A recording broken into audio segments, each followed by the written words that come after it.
필요할 땐 나를 불러줘. 언제든지 달려갈게. 낮에도 좋아 밤에도 좋아 언제든지 달려갈게. 다른 사람들이 나를 부르면 한참을 생각해보겠지만 당신이 나를 불러준다면 무조건 달려갈 거야. 당신을 향한 나의 사랑은 무조건이야.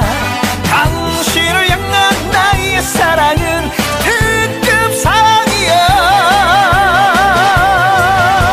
태평양을 건너 대서양을 건너 인도양을 건넜어라도 당신이 부르면 달려갈 거야. 무조건 달려갈 거야.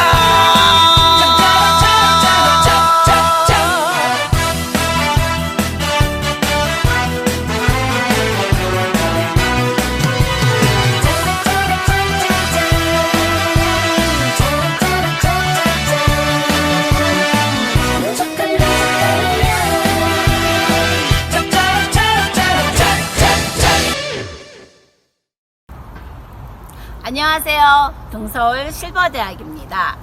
초록색 나뭇잎이 우리의 마음을 참 편안하게 만들어주는데요. 초록 빛깔이 우리 어르신들 마음도 평안하게 만들어주고 있죠. 어르신들 오늘도 평안하게 평안한 마음으로 동서울 실버대학 프로그램을 시작해 보겠습니다. 자, 그러면 신나는 체조 이어서 즐거운 노래교실 시간을 갖겠습니다.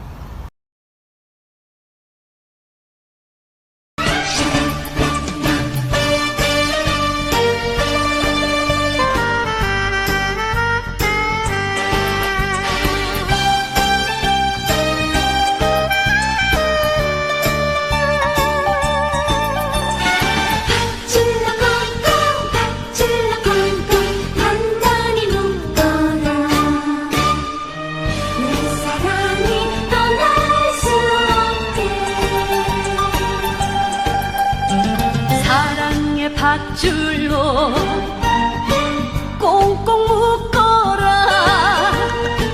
내 사랑이 떠날 수 없게. 당신 없는 세상을 단 하루도 나 혼자서 살 수가 없네.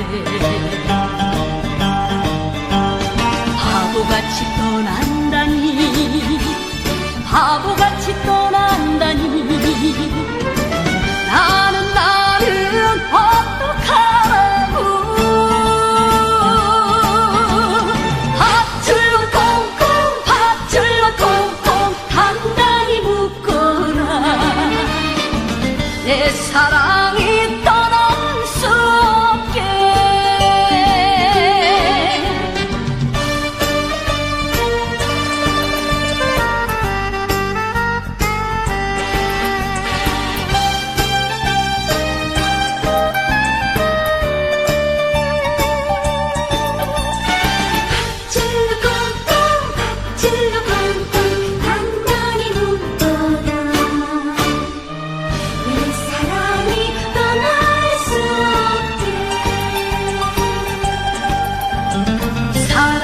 밧줄로 꽁꽁 묶어라. 그 사랑이 떠날 수 없게. 당신 없는 세상은 나 혼자서 아무것도 할 수가 없네. 떠난다니 나를 두고 떠난다니 정말 믿을 수 없어. 밧줄로 꽁꽁 밧줄로 꽁꽁 단단히 묶어라. 그 사람이 떠날 수 없게. 밧줄로 꽁꽁 밧줄로 꽁꽁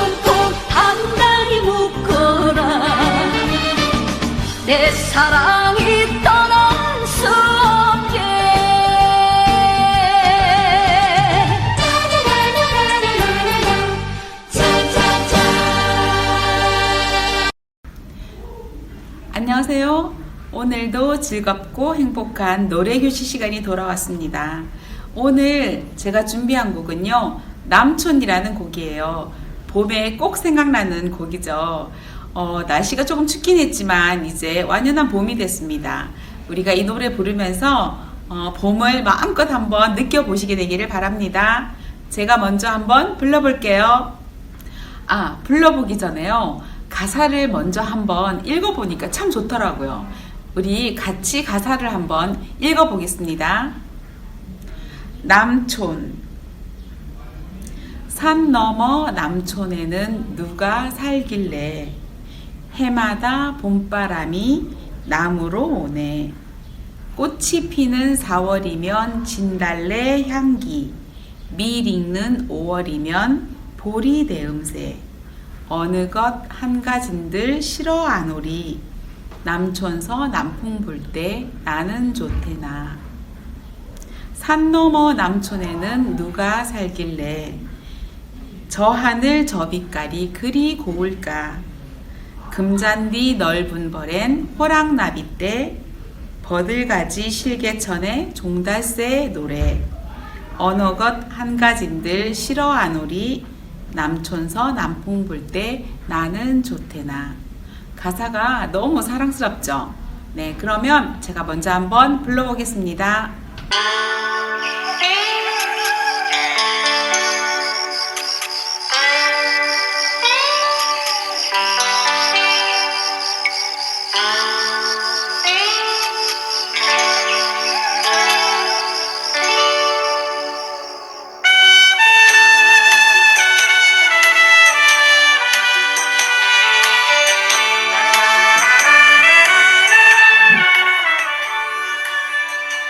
산 너머 남촌에는 누가 살길래 해마다 봄바람이 나무로 오네.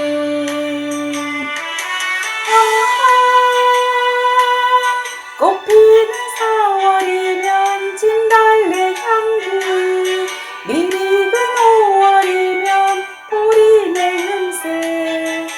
어느 것 한 가진들 싫어 안 오리. 남촌서 남풍 불 때 나는 좋대나. 산 너머 남촌에는 누가 살길래 저 하늘 저 빛깔이 그리 고울까.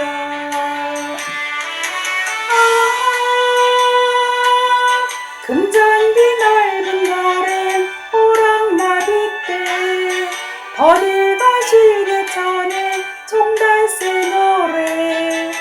어느 것 한 가진들 싫어 안 오리. 남촌서 남풍 불 때 나는 좋대나.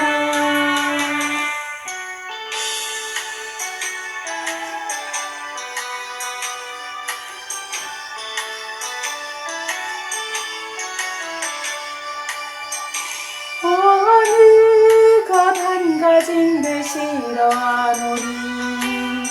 남촌서 남풍 불 때 나는 좋대나.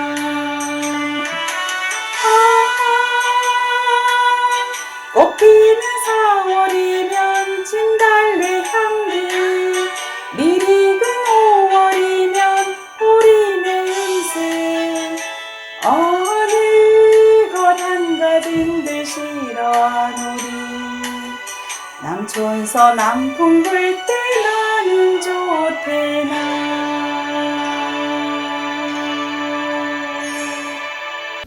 네, 노래 가사가 너무 따뜻하고 사랑스럽죠? 네, 그러면 우리 어르신들 같이 한번 불러보고 오늘 노래 교실은 여기서 끝나겠습니다.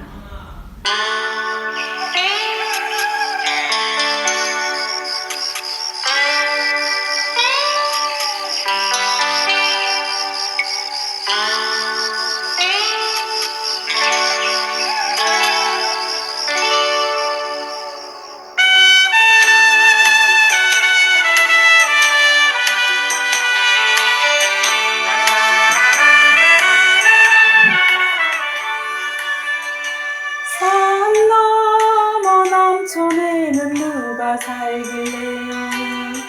해마다 봄바람이 나물어오는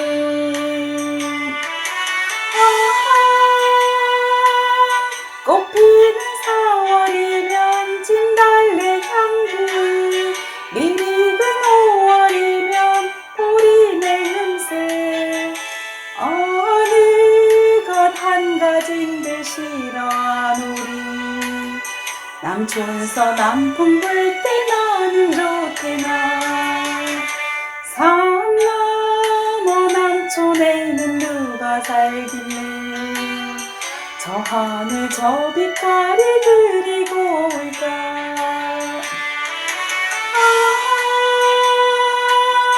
금잔디 넓은 거래 호랑나비 때 벌을 가시기 전에 종달새 노래 어느 것 한 가지인데 싫어한 우리 남촌서 남풍 불 때 나는 좋대나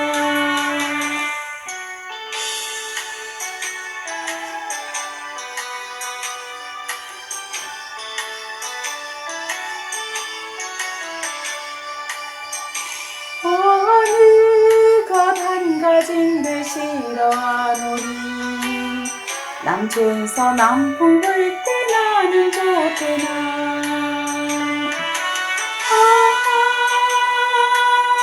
꽃피는 4월이면 진달래 향기 미익은 5월이면 보리 냄새 어느 것 한 가지인데 싫어한 우리 남촌서 남풍 불 때 나는 좋대나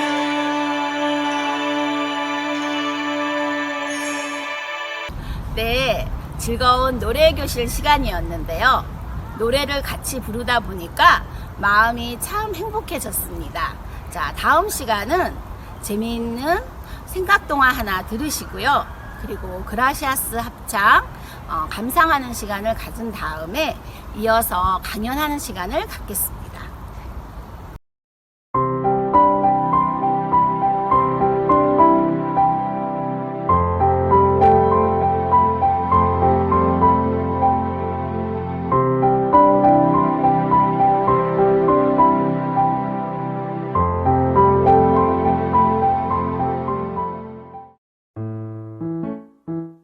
태평양 한가운데 섬이 있었습니다.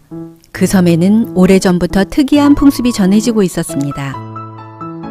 항해를 하던 사람이 풍랑을 만나 그 섬으로 표류해 오면 원주민들은 바깥 세상의 소식을 알기 위해 그 사람을 1년 동안 섬의 왕으로 추대했습니다. 그리고 1년이 되는 날이면 그 사람이 왔던 모습 그대로 떠나게 했습니다. 어느 날 그 섬에 표류자 한 사람이 쓰러져 있었습니다. 그를 발견한 원주민들이 우르르 나가 그를 맞았습니다. 그리고 그의 옷을 갈아입히고 그가 타고 온 나무 판자와 옷은 보관해 두었습니다. 이 섬에 오신 것을 환영합니다. 이제 오늘부터 1년 동안 당신은 이곳의 왕입니다. 무슨 일이든 할 수 있고 무슨 일이든 시킬 수 있습니다. 그러나 한 가지 기억해야 될 사실은 내년 오늘이 되면 당신은 이 섬에 왔던 모습 그대로 떠나야 한다는 겁니다. 저 혹시 나보다 먼저 이 섬에 왔던 사람이 있나요? 2명이 있었습니다. 그들은 어떻게 살다 갔습니까? 첫 번째 사람은 오자마자 집을 짓게 했습니다. 저기 보이는 큰 집이 그 집인데 집을 다 짓고 나자 우리 섬에 있는 보물이란 보물은 다 끌어모으라고 하더군요. 그리고 1년 후에는 원래 타고 왔던 나무 판자를 타고 가다가 얼마 못 가서 빠져 죽었습니다. 그럼 두 번째 사람은? 두 번째 사람은 첫 번째 사람의 이야기를 들으며 그 집과 보물을 보더니 이렇게 말하더군요.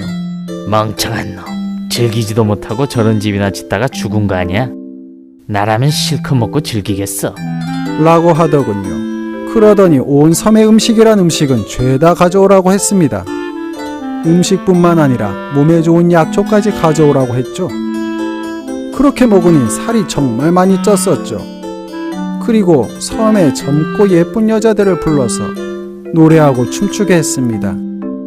그런데 그 사람이 우리 섬에 도착했을 때 헤엄쳐서 왔었는데 그렇게 뚱뚱한 몸으로 헤엄을 쳐서 얼마나 갔겠습니까?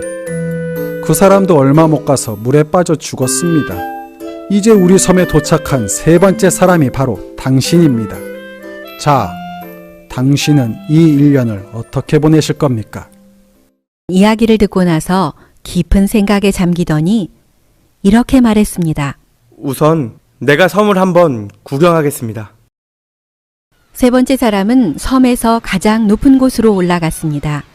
섬 주위를 둘러보니 저 멀리로 조그마한 섬 하나가 보였습니다. 저게 뭐죠? 그냥 아무도 살지 않는 무인도입니다. 그 이야기를 들은 세 번째 표류자는 원주민들에게 지시했습니다. 자, 여러분, 이제부터 저 섬에 가서 먼저 우물을 파도록 하세요. 그리고 그곳에 집을 짓도록 하세요.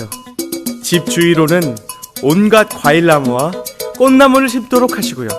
그리고 밭을 일궈서 채소를 심고 개와 닭을 갖다 놓도록 하세요. 왕이 된 그는 1년 동안 원주민들에게 부지런히 이런저런 일을 시켰습니다. 그렇게 1년이 지났습니다. 이제 그도 타고 왔던 나무 판자 조각을 타고 다시 떠나야 하는 날이 왔습니다. 그동안 참 고마웠습니다. 여러분들의 은혜는 영원히 잊지 않겠습니다. 그럼 세 번째 사람은 자신이 1년 동안 만들어 놓은 집이 있는 섬을 향해 떠났습니다. 그리고 그 섬에서 편안하게 몇 달을 살다가 그 섬 곁을 지나던 배에 구조되어 무사히 고향으로 돌아갔습니다. 우리가 이 땅에서 영원히 사는 것이 아니라면 우리는 세 번째 표류자와 같은 지혜가 필요합니다. 세 번째 표류자는 자기보다 먼저 그 섬에 왔던 사람들의 삶과 결말을 들었습니다. 그는 자신이 떠나야 하는 섬에는 아무것도 투자하지 않았습니다. 왜냐하면 세 번째 표류자는 자신이 돌아갈 곳을 정확하게 알았기 때문입니다. 저가 모태에서 벌거벗고 나왔은즉 그 나온 대로 돌아가고 수고하여 얻은 것을 아무것도 손에 가지고 가지 못하리니 이것도 폐단이라. 어떻게 왔든지 그대로 가리니 바람을 잡으려는 수고가 저에게 무엇이 유익하랴.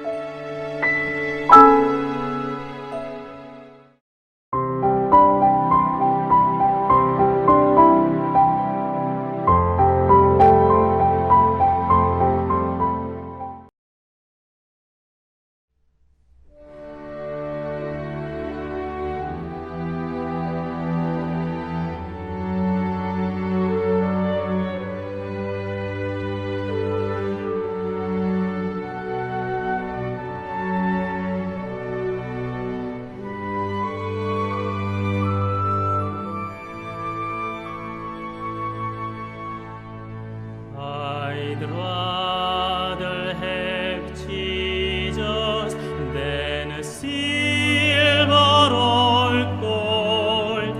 I'd rather be his than have riches untold. I'd rather have Jesus than houses or lands. I'd rather be led by his nail-pierced hand than to be the king of a vast domain, or behead in sin's dread sway. I'd rather have Jesus than any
안녕하십니까. 우리 부친 모친님들 코로나로 인해서 얼굴로 대면해서 뵐 수 없지만 온라인으로 뵐 수 있어서 감사합니다. 오늘 제목은 지식의 저주라는 제목으로 여러분과 말씀을 나눌 수 있어서 감사합니다. 예, 많은 사람들이 자기가 알고 있는 것을 상대방이 모를 때 상대방을 무시하게 될 때가 참 많습니다. 그래서 내가 어떤 지식을 가지고 있으면 내가 안다고 해서 상대방이 모를 수 있지만 내가 몇몇 가지 아는 게 다가 아니기 때문에 우리는 내가 아는 것에 대해서 모르는 사람을 좀 마음을 넓게 해야 될 필요가 있는 것입니다. 자, 예를 들면 여기 바다에 기어다니는 개인데요. 어느 날 엄마 개와 새끼 개가 말싸움을 했습니다. 왜냐하면 새끼 개가 자꾸 걷는데 옆으로 걷는 거예요. 그래서 엄마 개는 야, 왜 옆으로 걷지? 똑바로 좀 걸어봐 하고 이야기했습니다. 새끼 개는 엄마 내가 똑바로 걸으려 해도 잘 안 돼요. 야, 왜 똑바로 걷지 옆으로 자꾸 걸어? 엄마가 그런 거 한번 볼래? 엄마가 걸었는데 어떻게 걸었을까요? 예, 엄마도 역시 옆으로 걸었습니다. 개는 생길 때부터 옆으로 걷게 돼 있는데 이 엄마 개가 새끼 개 옆으로 걷는다고 뭐라 하지는 않겠죠. 근데 사람들이 예를 들면 부모님 자식들이 공부를 못하면 공부 잘하라고 이야기하지만 사실 그게 의미가 없습니다. 왜냐하면 자식은 부모님의 DNA를 50%씩 가지고 태어나기 때문에 공부 못하는 건 자식 책임이 아니고 부모 책임이라는 겁니다. 물론 다를 수도 있지만은 근데 많은 부모님들은 자식하고 싸우는 게 왜? 그러나 실제로 부모님들도 이제 할머니나 할아버지가 보면 야, 너도 옛날에 그랬어 하고 어른들 이야기하는 걸 보면 사람은 누구를 판단하고 누구를 정지하고 할 만한 그런 가치가 없는 때에도 자기가 괜찮다고 생각을 가지면 남을 무시하고 판단할 수가 있는 건데 나중에 보면 판단은 그 사람도 그런 일을 하기 때문에 우리는 좀 더 신중해 줘야 될 필요가 있는 것입니다. 예를 들면 학교에서 선생님이 계시고 제자 사이가 있는데 물론 선생님이 제자들보다 더 많은 학문을 가지고 지혜를 가지고 있고 지식도 가지고 있습니다. 그러나 제자를 무시하지는 말아야 되는 거예요. 왜냐하면 당연히 선생님은 알고 제자는 모르기 때문에 그런 거죠. 근데 선생님이 그 지식을 제대로 가르쳐 줘야 되는데 때로는 제자들이 모른다고 해서 그런 것도 몰라 하고 이야기하면 제자들의 마음을 닫게 되는 거예요. 그래서 제자는 당연히 모르기 때문에 선생님들께서 그 제자들에게 자상하게 설명하고 이야기해 주면 제자들이 가르쳐 주고 하는데도 모르면 또 가르쳐 줘야 되는 거예요. 근데 어떤 선생님은 그런 것도 몰라? 그러면 학생들이 공부 안 해요. 그리고 그것이 평생 동안 선생님을 원망하고 자기 인생을 비방하며 마음을 닫고 지내는 그런 학생도 있기 때문에 선생님들 학생들보다 더 나은 지식을 갖고 있다고 해서 그 다른 제자들을 향하여서 저주하고 또 판단하고 하는 것은 합당한 선생님의 지혜가 아니라고 생각을 하게 됩니다. 예, 요즘에 보면 어떤 사람들이 이제 노래를 하면은 듣는 사람이 그 노래를 알아맞추는데 분명히 처음에 이 노래하는 사람의 이 노래를 이 시간이 지나면 듣는 사람이 바로 알아맞히기가 쉽지 않은 거예요. 이 노래를 하는 사람이 그것도 몰라 한다면 듣는 사람 입장에서는 모를 수 있다는 거죠. 그러나 자기가 알고 이 노래를 아는 사람이 쉬운데 모르는 사람은 이제 그게 어려울 수 있는 거예요. 수수께끼도 그렇잖아요. 아는 사람은 쉽지만 모르는 사람은 모르는 거예요. 혹은 남편도 아내를 향하여서 몇몇 알고 있는 아내가 모른다고 함부로 하면 사이가 안 좋아지는 거죠.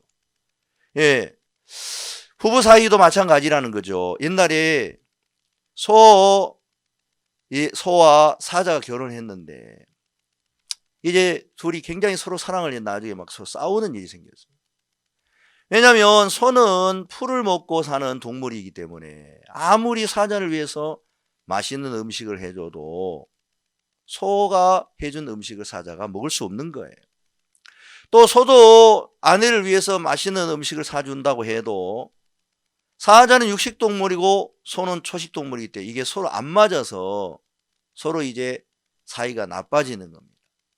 그래서 서로 마음에 이제 금이 가고 또 이제 별거하고 이렇게 지내는 부부가 참 많은데 누군가가 이 소하고 사자의 비유를 했는데 아내의 마음은 여자의 마음은 또 남편의 남자의 마음은 남자와 여자의 마음은 서로 다릅니다. 그래서 서로 다른데 그 다른 걸 내가 가지고 있지 않는 마음을 내가 가지고 있는 마음을 저 사람이 알지 못한다 해서 무시할 수 없어요. 왜냐하면 서로 다른 마음을 부부가 서로 가지고 그걸 서로 보완하면서 이제 아내는 남편이 갖지 못한 귀한 마음이 있기 때문에 아내의 마음을 남편이 받아야 되고 남편도 아내가 갖지 못한 마음을 이제 가지기 때문에 아내도 남편의 마음을 받아서 그 두 마음이 하나가 되어서 살게 하기 위해서 부부로 맺어주는 건데 이게 그만 잘못 오해하게 되면 남편이 아내에게 그것도 몰라? 그러면 서로 마음이 싸움이 되는 거죠. 아내도 남편이 돼가지고 이것도 몰라? 그러면 싸우게 되는 거예요. 그래서 서로 소하고 사자는 근본 동물이 다른 것처럼 우리 결혼하는 부부도 할아버지 할머니하고 마음의 세계가 다른 겁니다. 근데 서로 다른 마음을 보완하고 감싸고 같이 맞춰 살아가야 되는 거지 서로 다르다고 비난하고 싸우고 그러면 정말 사랑할 사이가 원수처럼 살면서 마음이 병이 드는 그런 이제 사이가 될 수가 있다는 것입니다. 그래서 저는 오늘 제목을 지식의 저주라는 제목을 가지고 잠깐 이야기하는데 왜 지식의 저주냐면 이미 무언가를 알고 있는 사람은 그것을 모르는 사람을 이해하기가 쉽지 않습니다. 내가 모르는 저 사람 모르구나. 내가 알고 있는 저 모르구나 하고 감싸줘야 되는데 포용해야 되는데 사람 희한한 생각이 드는 거예요. 야, 세상에 내가 알고 있으면 다른 사람들이 모르면 가르쳐주면 되는데 그것도 몰라 하면서 자기가 아는 게 최고라고 생각하고 남을 무시하고 또 남을 판단하고 남을 향하여서 정말 아래로 여기는 그런 마음들 때문에 일어나는 문제가 굉장히 많다는 것입니다. 예를 들면 부모와 어린 자식 사이에도 마찬가지예요. 어린 애들은 뭘 모르죠. 그렇다 해가지고 어른이 다 하는 게 아니에요. 어느 날 어떤 교수님이 아이하고 이야기했는데 아이가 아빠에게 이야기했어요. 아빠, 피카츄가 사용하는 무기 중에 제일 강한 게 뭔지 알아요? 여러분 피카츄가 뭔지 아세요? 예. 얘들이 가지고 노는 그런 인형 같은 이제 그런 이제 이렇게 있는데요. 저도 잘 몰라요. 근데 얘들은 그런 장난감이나 또 얘들이 사용하고 얘들이 가지고 놀고 얘들이 보는 그런 이제 게 있잖아요. 근데 그 피카츄가 있는데 그 피카츄가 사용하는 무기 중에 제일 강한 게 뭔지 여러분 모르죠? 그 교수님은 학생들을 가르치고 또 훌륭하신 분이지만 그 아이의 질문 앞에 자기가 아무것도 모르는 사람이 되는 거예요. 예, 우리가 이렇듯이 어른이기 때문에 다 아는 게 아니라는 거죠. 아들이고 어린 아들이지만 그 피카츄 사용하는 무기 중에 제일 강한 게 뭔지 모르는 것처럼 우리가 서로 모르는 게 있어서 남을 함부로 무시하고 경멸히 여기고 업신여겨서는 안 된다는 것입니다. 사람들은 저마다 다른 은사를 가지고 있고 과일은 저마다 다 다른 맛이 있기 때문에 내가 맛이 최고야 할 수가 없다는 것입니다.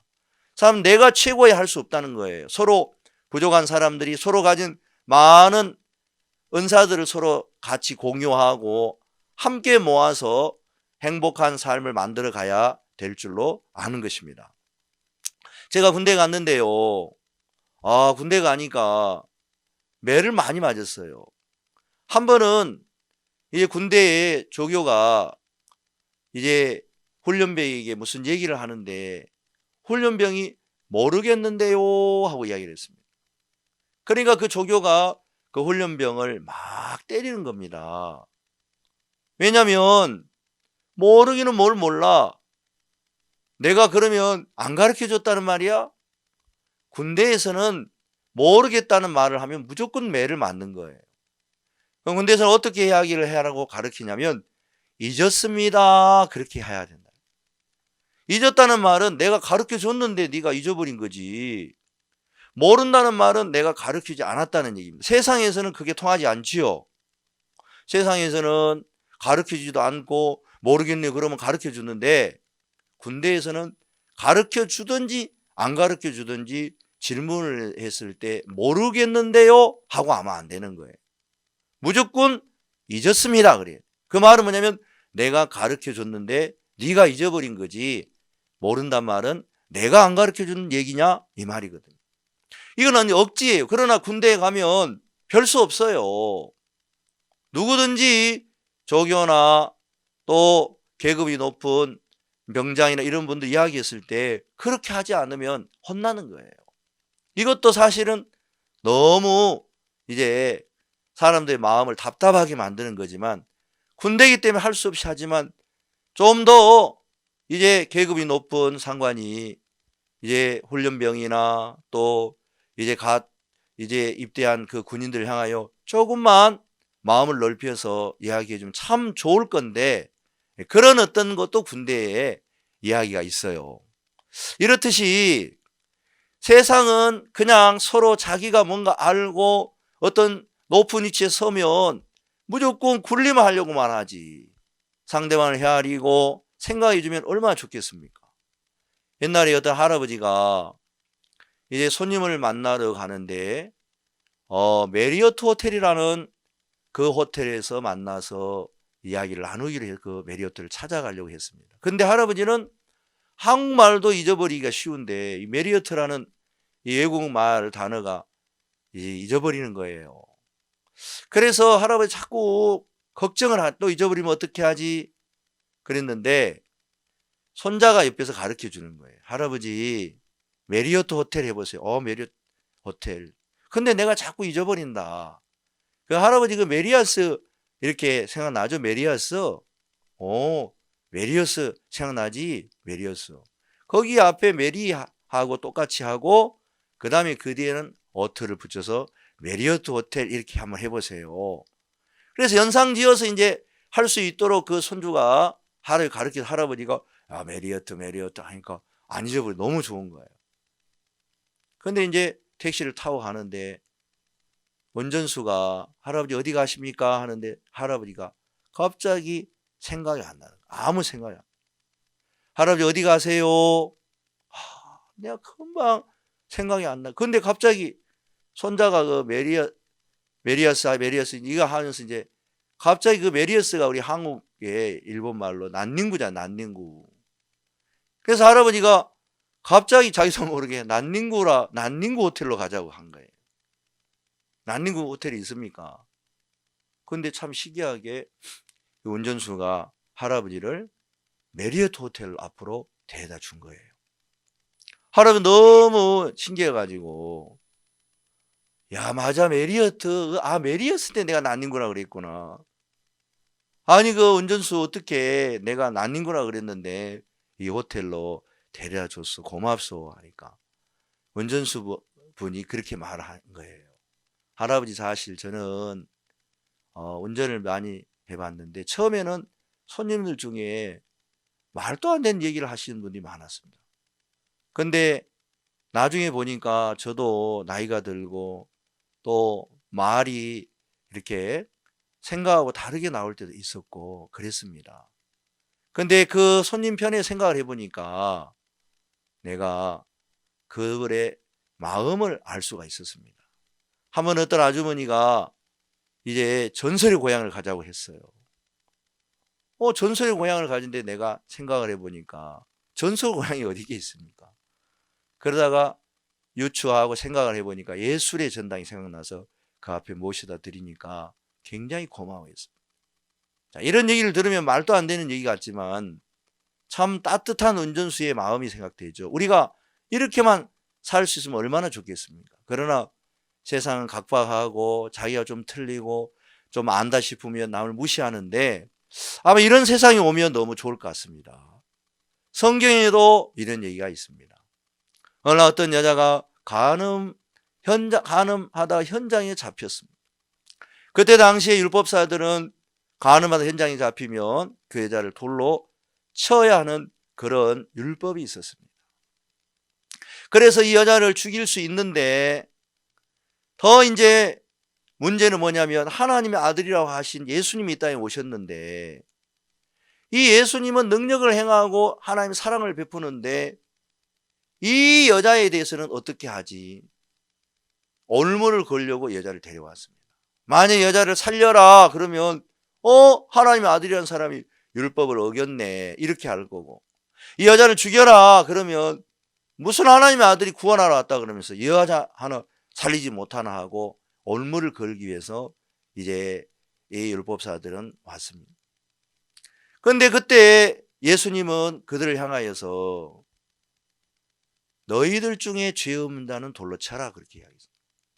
이 서기관 바리새인들은 자기는 의기양양하고 자기는 간음을 안 했고 자기는 율법을 안 여겼다고 생각했고 이 여자만 죄를 지었다 생각했지만 예수님의 말씀을 듣고 난 뒤에 모든 사람은 돌을 하나씩 내려놓고 다 떠나게 되었습니다. 왜냐하면 그 역시 죄를 지었다는 것입니다. 사람들은 자기가 다른 사람보다 더 깨끗하다 선하다 생각하지만 하나님의 눈으로 보면 실제 깨끗한 사람 아무도 없습니다. 사실 하나님이 인간의 율법을 줬지만 율법을 준 것은 내가 다른 사람보다 나 이렇게 하라고 준 게 아니고 율법을 통하여 나도 별 수 없는 죄인이란 사실을 깨우쳐 주기 위해서 하나님 율법을 주신 겁니다. 그러나 율법의 지식을 가지고 있었던 바리새인 서기관들은 그 율법을 가지고 남을 판단하는 데 썼지만 예수님은 율법을 가지고 남을 판단에 쓰지 아니하고 하시고 모든 사람들이 자기가 멸망을 받을 수밖에 없는 죄인이고 이제 하나님의 은혜 아래에 있게 하려고 이렇게 율법을 주신 사실을 깨우쳐 준 겁니다. 그래서 예수님이 그 말을 했을 때 다 떠날 수밖에 없었지만 이 여자는 이제 나는 누가 말해도 저주를 받을 수밖에 없고 멸망을 받을 수밖에 없는 죄인이고 현장에 잡혔기 때문에 이 여자는 돌에 맞아 죽어야만 되는 것입니다. 근데 예수님께서 땅에 글씨를 쓰시고 이 여자에게 너를 정죄한 사람이 있느냐 했을 때 여자가 고개를 들고 보니까 아무도 정죄한 사람이 없었습니다. 예수님께서는 나도 너를 정죄하지 아니하노니 가서 다시는 죄를 범치 말라 하셨습니다. 이 예수님은 왜 이 여자에게 나도 너를 정죄하지 아니한다고 하셨냐면 예수님은 하나님의 아들이시고 또 모든 지혜가 충만하시고 지식이 충만하신 하나님의 아들인데 그 지식을 가지고 남을 판단하고 남을 정죄하고 남을 죽이는 데 사용하려고 하신 게 아니고 예수님은 하나님의 사랑과 은혜를 베풀기 위해서 이 땅에 오셨습니다. 예수님은 이 세상에 지식과 남을 판다 정죄하러 오신 게 아니고 참된 지혜를 가지고 하나님 마음을 가지고 그 모든 인간의 죄를 다 사하기 위해서 이 땅에 오신 분입니다. 그래서 예수님은 이 간음에 잡힌 여자의 죄도 예수님 짊어지시고 또 이 장차 이 여자의 죄를 십자가에서 이제 피를 흘리면서 예수님이 다 사하실 것을 예수님은 이미 알고 계시기 때문에 믿음으로 이 주님은 이제 이 여자를 향하여 나도 너를 정죄하지 아니한다. 왜냐하면 예수님이 이미 여자의 죄를 담당하셨고 장차 십자가에서 피를 흘려 여자의 죄를 다 씻기 때문에 예수님은 서기관 바리새인보다 훨씬 지혜로우신 분이셨지만 그 지식을 사용해서 남을 판단하고 정죄하지 않고 이 여자를 죄에서 사망에서 율법에서 두려움에서 건져주시고 이제 이 여자로 하여금 죄와 상관없이 살도록 만들어 주었습니다. 이 여자는 정말 그 전에 자기 힘으로 죄를 안 지으려고 하면 힘들었지만 자기는 죽을 수밖에 없는 인간인데 모든 사람들은 자기를 다 죽이려고 했지만 이 사랑의 하나님 아들 예수님이 자기를 죄에서 구원해 주시고 이 여자가 너무 감사해서 그래서 여자의 마음에 감사한 마음이 가득 차니까 이제 더 이상 죄에 이끌리지 않고 하나님의 사랑과 은혜에 붙잡혀서 귀한 삶을 살게 되었다는 것입니다. 오늘 우리 부친 모친님께 이 말씀을 드리고 싶습니다. 하나님은 정말 인간은 사람을 서로 판단하고 서로 비방하고 뭔가 알면 그걸 가지고 남을 정죄하지만 하나님은 우리를 정죄하지 아니하신다는 것입니다. 왜냐하면 우리 인간이 너무 연약하고 또 우리 조상 아담이 죄를 범해서 모든 인간이 죄에 빠진 것을 하나님은 알고 계십니다. 그리고 하나님 우리를 사랑하시기 때문에 마치 부모가 자식을 사랑하는 것처럼 하나님은 우리를 지었고 우리를 아시고 우리를 사랑하기 때문에 우리를 판단하시고 우리를 정죄하지 아니하시고 우리가 어떤 죄를 범했다 할지라도 그 죄를 대신 예수님으로 말미암아 짊어지시고 예수님으로 말미암아 우리 죄를 다 이제 값을 지불하고 죄를 사해 주셔서 예수님 우리에게 나는 너를 정죄하지 않는다. 이제 너는 죄가 없다. 내가 네 죄를 다 씻었다. 너는 깨끗하다. 너는 의롭다. 너는 거룩하다. 너는 천국에 갈 수 있는 자가 됐다고 하면서 이 세상 어떤 악한 사람이든지 어떤 죄를 지었든지 어떤 삶을 살았든지 하나님 판단하지 않고 그 사람을 하나님의 사랑으로 영원한 천국에 갈 수 있도록 인도해 주시는 분이시라는 것입니다. 오늘 여기 앉아 계신 우리 부치님, 모치님들께서 그 예수님의 사랑을 마음속에 받아들여서 남을 정죄하지 아니하고 자신부터 주님의 사랑에 사로잡힌 바 되시고 또 남들을 그 죄에서 구원하는 그런 귀한 하나님 종으로 이제 나머지 인생을 사시게 되기를 바랍니다. 감사합니다. 네, 강연 참 감사합니다. 어르신들 오늘 행복한 시간 가지셨나요? 저도 우리 어르신들과 행복하고 즐거운 시간이었는데요. 일주일 후에 또 우리 어르신들 건강한 모습으로 다시 찾아뵙겠습니다. 감사합니다. 안녕히 계세요.